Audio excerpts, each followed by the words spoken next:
지난주 창세기 1장 말씀을 통해서 우리는 창조주 하나님에 대해서 함께 살펴보았습니다. 최소한 1월 한 달을 살면서는 이 창조주 하나님을 붙잡고 묵상하는 날들이 되기를 간절히 소망합니다. 주일마다 나누게 될 이 창조주 하나님, 창조주 하나님의 창조 역사를 함께 살펴보면서 저에게 참 특별하게 다가왔던 것은 창조하신 하나님 방법이었습니다. 공간을 먼저 열어놓으시고 그 공간을 채워가신 하나님의 창조 역사가 있더라고요. 우리의 삶에도 하나님이 어느 공간을 여실 때가 있습니다. 한 번도 없었던 나의 삶의 어떤 공간들, 자녀를 통해서 열리기도 하고요. 이 세정으로 이사 오면서 열려지기도 하고요. 나이를 먹어가면서 건강에 변화가 생기고 하나님이 여태껏 한 번도 경험해보지 못했던 나의 인생을 그렇게 열어버리시면 우리는 당황할 때가 참 많아요. 하나님께 기도하죠. 주님, 제가 왜 이런 때를 살아야 합니까? 왜 제 인생에 갑자기 이런 시간을 열어두셨습니까? 우리가 생각할 때는 너무 갑작스러운 것 같고 우리 생각에는 예상하지 못한 것 같으나 하나님 창조 질서는 굉장히 순서에 맞춰서 가장 적절하게 이어져 가고 있거든요. 우리가 할 것은 하나님을 향한 원망이 아니라 믿음을 달라는 기도입니다. 주님, 제가 볼 때 저의 삶을 주관하시는 그 하나님, 제가 이해할 수는 없으나 저희 열려진 공간을 주님이 채워가시는 그 주님이심을 믿게 해주세요. 오늘도 주의 때에 맞춰 나의 삶이 창조되어 가고 있음을 깨닫게 해주세요라는 우리가 간구로 나아갈 때 우리는 이 맡겨진 삶의 하루하루를 누리며 살아갈 수 있을 것입니다. 창조 전의 상태가 혼돈과 공허와 흑암이었습니다. 우리는 하나님을 떠나면 혼란스럽고 공허하고 어둡습니다. 그런 우리를 빛으로 부르셔서 하나님의 형상을 주셨죠. 은혜와 진리가 가득한 사람으로. 우리가 하나님의 형상을 닮아가는 은혜와 진리가 가득한 사람이 되어갈 수 있기를 주님의 이름으로 축원합니다. 이 창세기 2장을 오늘 살펴보게 됩니다. 우리가 한 주에 한 장 정도씩 창세기를 살펴가다 보면 아마 올 한 해 동안 창세기를 전체를 보게 될 텐데요. 이 창세기 2장은 창조를 다 마치시는 마지막 날 안식하시는 내용으로 우리가 읽어본 1, 2, 3절에 나오고 있습니다. 우리 성경에는 쉬셨다라고 나오지만 개역 성경에는 안식하셨다라고 나오는 이 일곱째 날, 주님은 단순히 안식하신 것이 아니라 안식하심으로 그날을 거룩하게 하셨고 그날을 복되게 하셨습니다. 다시 본문을 볼까요? 우리 2장 2절과 3절 말씀 같이 읽겠습니다. 하나님은 하시던 일을 엿새 날까지 다 마치시고 이렛날에는 하시던 모든 일에서 손을 떼고 쉬셨다. 이렛날에 하나님이 창조하시던 모든 일에서 손을 떼고 쉬셨으므로 하나님은 그날을 복되게 하시고 거룩하게 하셨다. 아멘. 하나님이 이제 창조를 다 마치시고요, 안식하시면서 복되게 하시고 거룩하게 하셨습니다. 이 복과 이 거룩함과 이 안식은 우리가 상상할 수 없는, 정말 하나님 안에서만 누릴 수 있는 복, 하나님 안에서 경험하는 거룩함과 안식입니다. 아마 우리가 이 육신의 옷을 벗고 주님 앞에 가는 그날에만 경험할 수 있을 그런 안식과 복과 거룩함인데, 하나님이 시작한 이 안식과 복과 거룩함은 다음 주에 살펴볼 죄가 들어오기 전까지는 계속 하나님의 창조 질서 가운데 역사하고 계셨습니다. 계속 안식이 있고 복이 있고 거룩함이 있는 그러한 상태였던 것이죠. 지난주 우리가 처음 시작한 창세기를 이야기하면서 창세기의 최초 수신자가 누구인가, 가장 먼저 창세기 말씀 받은 사람 누구인가를 나누었습니다. 이스라엘 백성이었죠. 모세를 통해 가나안을 향해 가는 광야 생활한 이스라엘 백성들에게 하나님이 처음 주신 창세기 말씀이었거든요. 이스라엘 백성은요, 갑자기 은혜 받은 사람들이에요. 노예 생활하다가 주인들이 시키는 거 하고 그날 공허하게 어둠 가운데 살던 그들에게 어느 날 하나님 모세 보내셔서 어린 양 잡아서 피를 발라라. 그날 밤에 갑자기 노예 생활이 끝나고 하나님 백성으로 홍해를 건너고 나니 이제 광야길을 막 걸어가야 되잖아요. 은혜를 받았는데 은혜의 깊이를 잘 몰라요. 불평불만 막 나옵니다. 내가 왜 이 광야길을 걸어야 합니까? 다시 돌아가고 싶습니다. 하나님을 향한 원망, 모세를 향한 원망이 막 나오는 그들에게 하나님이 가르치시는 거거든요. 우리를 지금 인도하시는 이 하나님은 천지를 창조하신 하나님이시고 그 하나님 안에 참된 안식이 있고 그 하나님 안에 복이 있고 그 하나님 안에 놀라운 거룩함이 있다. 이 광야길을 가는 그 과정을 통해서 그 끝에 하나님이 그걸 준비하고 계신다라고 이스라엘 백성을 가르치고 계신 것입니다. 우리가 그렇지 않습니까? 우리가 이렇게 예배 나와 있지만 어느 순간 우리가 예수 믿고요, 그 신앙 가지고 이 광야 같은 인생길을 걸어가다 보니까 우리 똑같은 의문이 생기거든요. 인생은 늘 반복되는 것만 같고 과연 하나님 나와 함께 하시는가? 왜 이렇게 혼란스러운가? 돌아가고 싶다 불평만이 나오는 우리에게 오늘 말씀하세요. 이 길을 주관하시고 걷게 하시는 그 하나님 안에 참된 안식과 거룩함과 복이 있음을 우리에게 말씀해 주시기에 주님 안에서 이 안식과 복과 거룩을 누릴 수 있으시길 바랍니다. 여러분은 어떻게 안식을, 쉼을 누리며 살고 계신가요? 여행을 통해서, 잠을 통해서 여러 가지 다양한 우리 나름대로의 쉬는 방법과 방식들이 있습니다. 그런데 그것은 굉장히 일시적이죠. 여행 가면 좋고 쉬면 좋고 자면 좋으나 잠시 동안 안식이 있을 뿐 사실은 여행을 다니면서도 돌아가서 해야 할 일들이 우리를 괴롭힐 때가 많이 있고요. 잠을 자면서도 쉬면서도 뭔가 우리는 온전한 안식과 온전한 쉼을 누리지 못할 때가 많이 있습니다. 성경은 그렇게 이야기해요. 오직 하나님 안에서만, 오직 그분 안에서만 참된 안식이 있다라고 우리에게 설명해가고 있는 것입니다. 이 안식하다, 오늘 우리 성경에 나온 쉬다라는 이 말을 원래 원어로 들어가 보면 멈추다, 중단하다, 특별히 일을 중단하다라는 의미를 가지고 있습니다. 안식의 가장 첫 번째 단계는요, 멈추는 거예요. 중단하는 겁니다.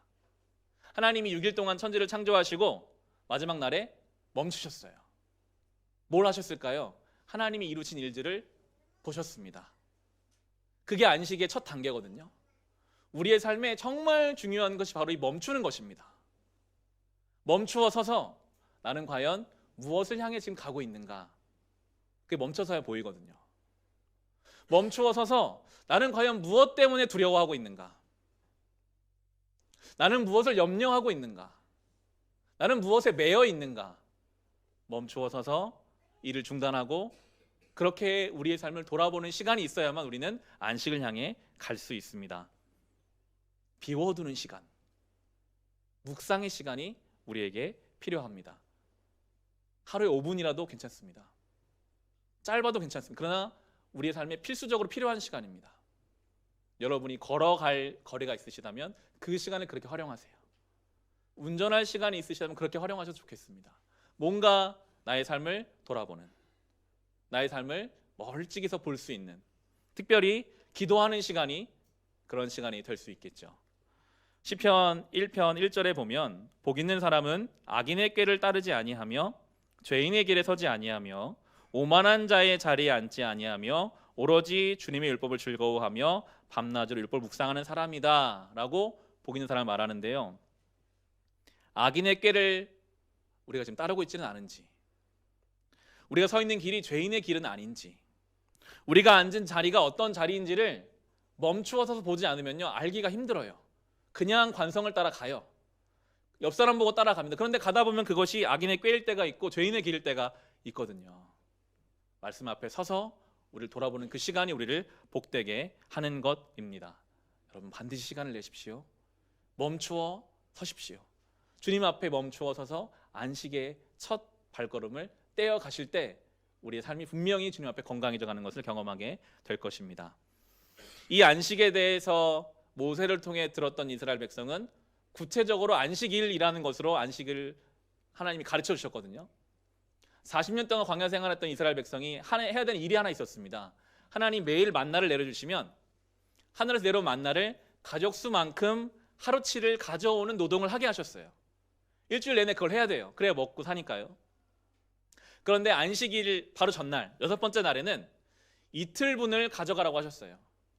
처음에 상상해 보세요. 200만 정도 되는 이스라엘 백성이 다 먹을 만큼 만나는 엄청난 양이 내렸을 겁니다. 그 만나가 내렸을 때 몇몇 백성들 중에는 자기 가족들보다 더 많이 가져가는 사람도 있었어요. 욕심이 나니까 많이 가져가. 하나님이 어떻게 하셨냐면 그 가족 수보다 더 많이 가져가는 경우 다 썩게 하셨거든요. 하루만큼만, 가족 수만큼만 가져가게 하셨어요. 그게 훈련되고 있는데 안식일 전날은 이틀치를 가져가도 안식일까지 썩지 않게 해주시는 거예요. 참 신기하죠. 분명히 어제는 양이 많으면 썩었는데 오늘은 내일 안식일을 아무것도 하지 않게 하기 위해서 하나님이 그렇게 이틀치를 먹을 수 있게 해 주셨던 것이죠. 여러분, 근데 이게 믿음이 있어야지 순종할 수 있는 일이거든요. 한 집의 가장이라고 하면 내가 오늘 이틀치 만나를 가져왔지만 혹시 하나님 마음이 오늘 바뀌셔서 하루치만 남기고 썩게 하시면 내일 안식일에 우리 가족 다 굶어야 되는데 그러면 어떻게 될까? 40년 동안 안식일마다 그걸 가르치셨어요. 믿음이 있어야 안식할 수 있거든요. 그 믿음 없으면요 불안합니다. 밤새 잠 못 자죠. 아, 이거 오늘 밤에 썩어지는 거 아니야? 그럼 내일 어떡하지? 옆집 가서 구해올 수도 없고 어떻게 하면 좋을까? 하나님은요 참된 안식이 하나님 말씀을 향한 믿음으로부터 나오는 것임을 훈련시키셨어요. 40년 동안 매주일마다. 우리가 그래요. 하나님 향한 믿음 없으면요 우리는 제대로 안식할 수 없습니다. 밤에 잠이 잘 때 여러 가지 염려를 하게 되죠. 어떻게 될까? 잘 될까? 썩어 없어지지는 않을까? 일어나지 않은 수많은 일들을 가져다가 염려하게 되는 그런 우리에게 믿음으로 안식하라, 주님은 그렇게 가르쳐주고 계십니다. 한 주간 동안 저는 안식에 대해서 묵상하면서 특별히 우리가 요한복음 말씀 생명의 삶으로 지금 묵상해 가고 있는데 같이 연결시켜 보게 되었습니다. 우리가 1년 동안 이제 새로 시작한 생명의 삶 말씀과 가능한 주일 말씀을 연결시켜서 이렇게 보려고 하는데요. 이번 주에 보았던 요한복음에 세례 요한이 나옵니다. 세례 요한은 예수님보다 6개월 먼저 태어난, 예수님 먼저 사역한 사람이었어요. 세례 요한을 보면 볼수록 참 매력적인 사람이고 배울 게 많은 사람이라는 생각이 많이 듭니다. 이 요한이 얼마나 그 당시 영향력이 강했는지요. 요한이 세례를 주는 요단강에 사람들이 엄청 많이 몰려들었어요. 오면 세례를 주는 거예요. 물에 빠뜨렸다가 일으켜서 회개의 삶을 사십시오. 회개의 세례를 주니까 사람들이 막 몰려들잖아요. 얼마나 사람들이 몰려들었는지 성전 지도자들이 긴장해 사람을 보내요. 도대체 넌 누구냐? 누구길래 이렇게 영향력을 행사하냐라고 할 만큼 요한이 아주 그 당시에 활발하게 사역을 하고 있었는데 어느 순간부터 예수님도 같이 세례를 주기 시작하는 거예요. 세례 요한의 트레이드 마크가 세례인데 그래서 요한 앞에 세례라는 별명도 붙었는데 예수님도 같이 그 근처에서 세례를 주니까 사람들이 예수님 쪽으로 더 몰려가는 상황이 이제 오게 됩니다. 오늘 본문을 좀 살펴볼까요? 창세기를 잡아두시고 요한복음 3장으로 한번 가보겠습니다. 3장 22절 23절입니다. 요한복음 3장 22절 23절 말씀 우리 같이 읽겠습니다. 그 뒤에 예수께서 제자들과 함께 유대 지방으로 가셔서 거기서 그들과 함께 지내시면서 세례를 주셨다. 살렘 근처에 있는 에논에는 물이 많아서 요한도 거기서 세례를 주었다. 사람들이 나와서 세례를 받았다. 26절 보시면 요한의 제자들이 요한에게 와서 말하였다. 랍비님 보십시오. 요단강 건너편에서 선생님과 함께 계시던 분, 선생님께서 증언하시는 분이 세례 주고 있는데 사람들이 모두 그분에게로 모여듭니다. 근처에 세례 사역을 같이 하고 있는데 요한에게 있던 사람들이 예수님께로 계속 가는 거예요. 요한은 가만히 있는데 요한 제자들이 마음이 막 급합니다. 선생님, 지금 우리 뭐 해야 되는 거 아닙니까? 사람들 다 저 예수님한테로 가게 생겼는데 지금 뭐 하고 계십니까? 와서 막 이야기를 해요. 여러분 정말 흔들릴 수 있는 말이거든요. 우리가 그렇지 않습니까? 가만히 있다가도 뭔가 내 옆에서 먼저 가는 것 같은 사람이 보이기만 해도 마음이 위축되고 주눅들고 뭔가를 해야만 될 것만 같은. 요한의 제자들의 관심은 오직 사람들의 호응도에 있었어요. 세상이 뭘 좋아하는가? 어디로 몰려드는가? 내용에 관심이 없어요. 예수님이 진리이신지 요한이 진리인지 이게 중요한 게 아니라 사람들의 관심, 호응도, 세상의 흐름 여기에 관심을 가진 사람들은 조건이 바뀌면 마음이 분주해지죠. 그런데 요한은요 전혀 다른 반응을 해요. 그렇게 이야기한 제자들에게 요한이 이렇게 대답합니다. 27절에 보시면 요한이 대답하였다. 하늘이 주시지 않으면 사람은 아무것도 받을 수 없다. 사람을 이야기하는 그들에게, 조건이 바뀌니까 막 마음이 분주해진 그들에게 하늘을 봐라. 하나님이 하시는 일이면 그렇게 되는 것이다. 이 요한의 영성이 참 사모함을 갖게 되더라고요. 우리는 어디에 흔들립니까? 세상에 흔들리죠.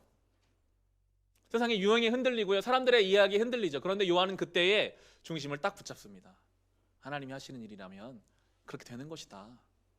흔들리지 않고 그 길을 가는 이 요한의 모습. 심지어 요한은 기뻐하거든요. 29절 30절도 같이 한번 읽어보겠습니다. 신부를 차지하는 사람은 신랑이다. 신랑의 친구는 신랑이 오는 소리를 들으려고 서 있다가 신랑의 음성을 들으면 크게 기뻐한다. 나는 이런 기쁨으로 가득 차 있다. 그는 흥하여야 하고 나는 쇠하여야 한다. 아멘. 요한이 말하죠. 나는 주인공 아니다. 결혼식의 주인공은 신랑과 신부인데 나는 신랑의 친구다. 이 하나님의 역사 속에서 자기 위치를 알아요. 그리고 그것으로 기뻐해요. 사람이 많이 오든 적게 오든 이게 중요한 게 아니라 내가 이 하나님의 역사 속에 나의 자리를 내가 알고 있고, 그럼 나는 지금 저분을 위해 내가 지금 쇠할 때, 죽어질 때, 가라앉을 때라고 이야기하면 나는 그것으로 기쁘다. 요한의 기쁨을 이야기합니다. 우리는 과연 무엇을 기뻐하며 살아가고 있을까요? 사역자로서 그런 생각을 하게 되더라고요. 사람 많이 모이면 기뻐하고 사람이 떠나가면 슬퍼하는 사역자로 살 것인가? 우리가 세워놓은 조건에 따라 기뻐하는 사람은요, 그 조건에 따라 슬퍼하게 되어 있습니다. 되면 기쁘고요, 안 되면 힘들어요. 그게 우리를 수없이 흔들죠. 우리가 믿음의 중심을 단단히 붙잡고 서 있으면, 이 세례 요한과 같이 주의 말씀이 우리 가운데 우리 영혼을 붙잡고 있으면요, 위로부터 오는 관점으로 우리의 상황을 읽을 수 있으면요, 우리는 흔들리지 않고 기뻐할 수 있습니다. 요한의 기쁨을 가지고 우리가 살아가게 될 것입니다. 저는 새벽에 새벽기도를 인도하러 집에서 이제 교회 걸어옵니다. 10분 안쪽으로 걸리는 거리를 이제 걸어오는데요. 새벽 예배를 밤에 이렇게 준비하다가 때로는 여러 가지 말씀이 잘 해석되지 않고 풀리지 않을 때가 있잖아요. 그러면 어느 정도 하다가 안 되면 잡니다. 자고 일어나서 이 걸어오는 5분에서 10분 사이 이 거리 동안 풀어주실 때가 참 많이 있더라고요.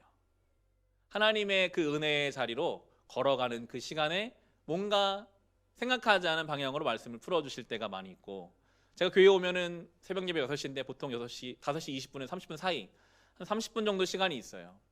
앞자리에 앉아서 말씀을 묵상하고 기도하는 그 시간이요, 저의 중심을 붙잡아주는 시간이 되더라고요.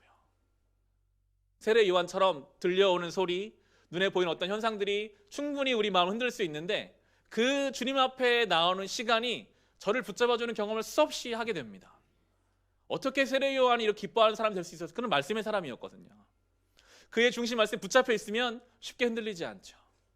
바라기는, 사랑하는 성도님 여러분도 주님 앞에 나아가는 그 시간들을 통해서 여러분의 중심이 말씀으로 붙잡히시고 말씀으로 중심을 무겁게 세워두셔서 어떠한 세상의 흐름에도 쉽게 흔들리지 않는 사람, 위로부터 주시지 않으면 일어날 수 없는 일이다라고 분명하게 선포할 수 있는 그러한 세례 요한과 같은 기쁨을 누리며 살아갈 수 있으시기를 바랍니다.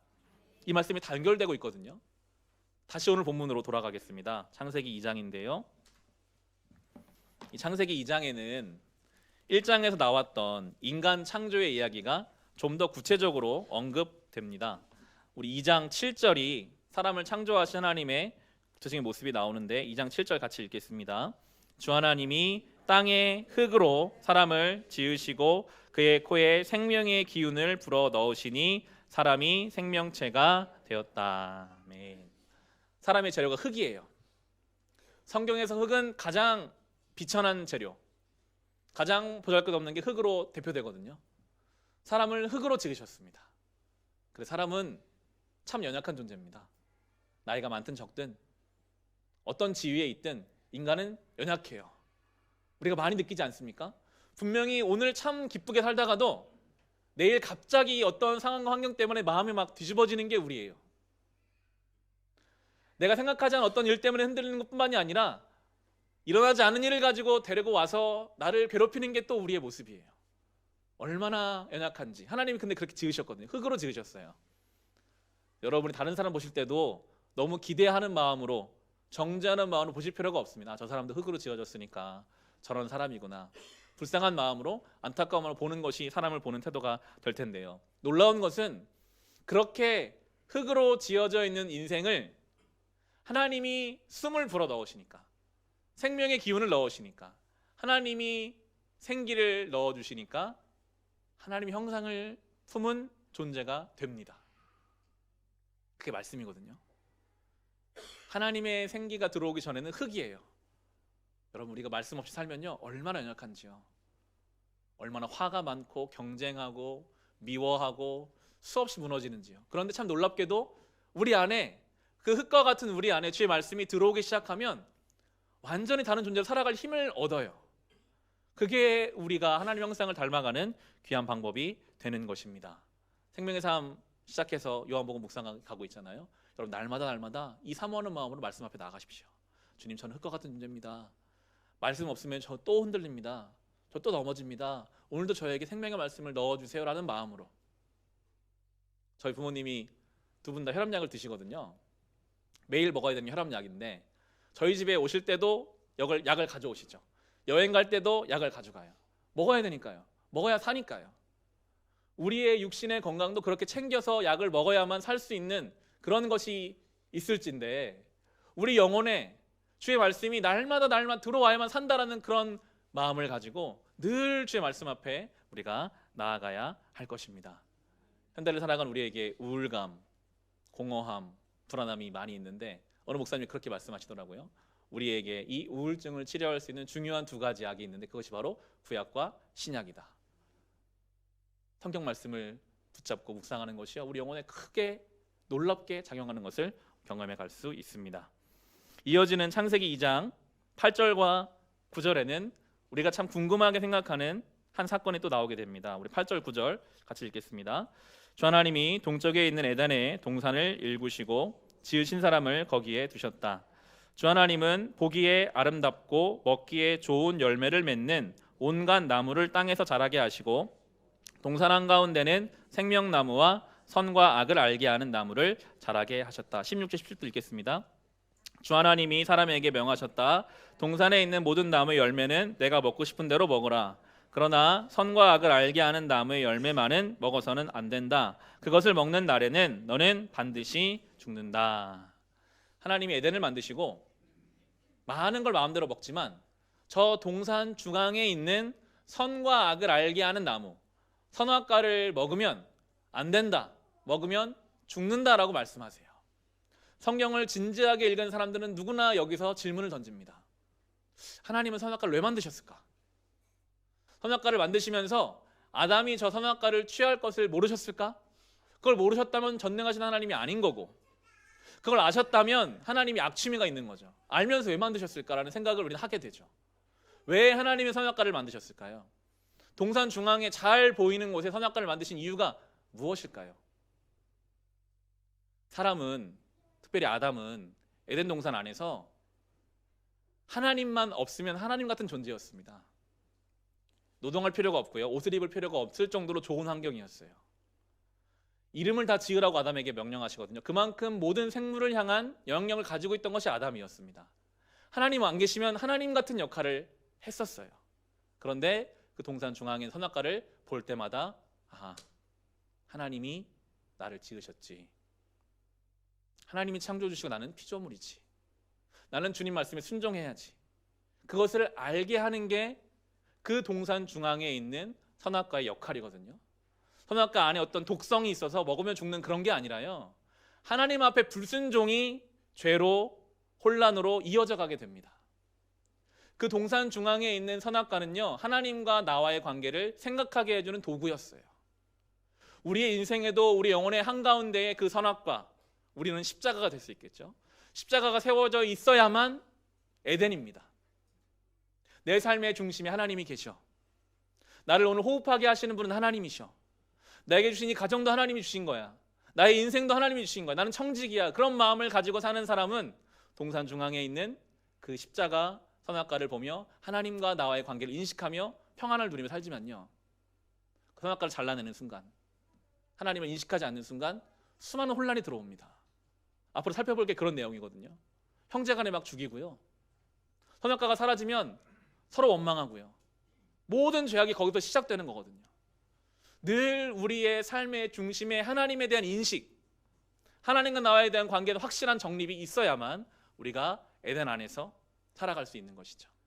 에덴 동산의 그 동산이라는 말은 간이라는 히브리어인데 그게 바로 울타리가 쳐져 있는 정원이라는 뜻입니다. 우리는 자유를 부여받았지만 하나님의 울타리 안에서 있을 때의 그 에덴 동산입니다. 늘 우리가 주의 울타리 안에 있어야 돼요. 선역과가 바로 그 울타리예요. 그걸 잘라내면 울타리가 벗겨지고 많은 혼란 가운데 우리가 살아가게 되는 것입니다. 이제 말씀을 정리합니다. 선역과가 동산의 중앙에 있고 하나님 울타리가 쳐져 있는 그 하나님 안에서 참된 안식과 질서가 있습니다. 그 에덴은 놀라운 특징을 갖는데요. 오늘 본문의 2장 10절부터 14절에 보시면 에덴에서부터 강이 하나 흘러나오고요. 그 강줄기가 사방으로 흘러가는 내용이 나옵니다. 에덴에서부터 강이 나오고 이 강은 생명을 뜻하거든요.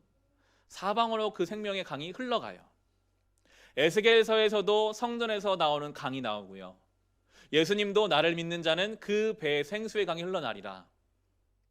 우리가 하나님의 그 온전한 안식 안에 거할 때, 우리가 하나님의 질서 가운데 거할 때 자연스럽게 우리의 삶에서 생명의 강줄기가 흘러가게 되어 있습니다. 우리의 가정으로 흘러가게 되어 있고요. 우리 일상으로 흘러가게 되어 있어요. 그게 성도의 삶이에요.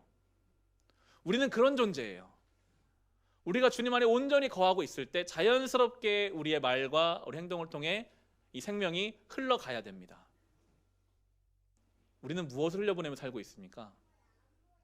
혹시 내 안에 있는 불안함과 분노와 미움이 가장 사랑하는 사람들에게 흘러가고 있지는 않습니까? 성도는 에덴으로 부름받은 존재거든요. 우리가 주님 안에 그렇게 서 있을 때 자연스럽게 성도의 존재만으로도 여러분이 존재하는 가정, 여러분이 존재하는 일상 속에 여러분을 통해서 하나님의 생명이 흘러가도록 주님은 그렇게 우리를 오늘도 부르고 계십니다. 흙으로 지어진 연약한 우리가 하나님 말씀이 채워지면 하나님 형상이 되고 세례 요한과 같은 기쁨으로 우리는 살아갈 수 있게 될 것이며, 우리가 우리의 인생의 에덴의 질서를 하나님을 늘 인정하는 삶으로 살아갈 때 생수의 강이 우리 삶에서 사방으로 뻗어가는 복된 존재로 살아갈 수 있으시기를 주님의 이름으로 축원합니다.